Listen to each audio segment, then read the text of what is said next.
Kay Soto ang daming offer ng iba't ibang NBA teams. At siya ang nagpataas ng ranking ng Gilas Pilipinas ngayon FIBA Asia Cup qualifiers. Ano-ano kayang NBA teams ang nag-o-offer para kuhain siya? At bago ang lahat ng yan, intro muna tayo.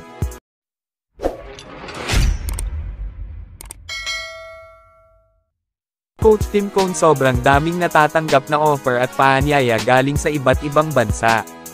Ilang araw na nga ang nakalipas simula ng matalo at matambakan ng Gilas Pilipinas ang Taipei China ay nanguna nga ang ating Gilas Pilipinas sa ranking. Kaya naman sobrang daming offer ang inaalok sa ating mga Gilas players. Si Justin Brownlee nga ay nakatanggal na ng offer para maglaro sa ibang bansa. At malaking tulong nga ito sa kanya para makapaghanda ulit siya at ma-maintain niya ang kayang galawan pag nalaro ulit siya sa Gilas Pilipinas. Hindi pa nga natin alam kung saan bansa niya maglalaro. O sa KBL ba or sa JBL. Ayon naman kay Coach Tim Cone ay okay lang naman daw tanggapin nila ang offer para hindi sila natenga habang hindi pa nag-uumipisa ang kanilang susunod na laro para sa Gilas Pilipinas.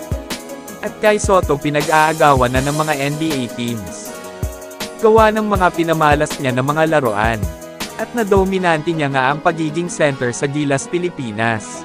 Sobrang laking tulong ni Kai Soto sa Gilas Pilipinas dahil hindi nga nakapaglaro si Junmar Fajardo. Pero kahit ganun pa man ay nagampanan niya ng maayos ang kanyang posisyon sa Gilas Pilipinas. At number ang Pilipinas sa pinakamaraming rebound ngayon FIBA Asia Cup qualifiers. Si Kai Soto nga ang nagpataas ng ranking natin sa naganap ngayon FIBA Asia Cup qualifiers. At dito na natatapos ang ating magandang content mga idol. At huwag mo naman kalimutan suportahan ang aking channel sa pamamagitan ng like, share, subscribe, upang ganahan pa ako gumawa ng video katulad ng ganito. Maraming salamat sa panunood.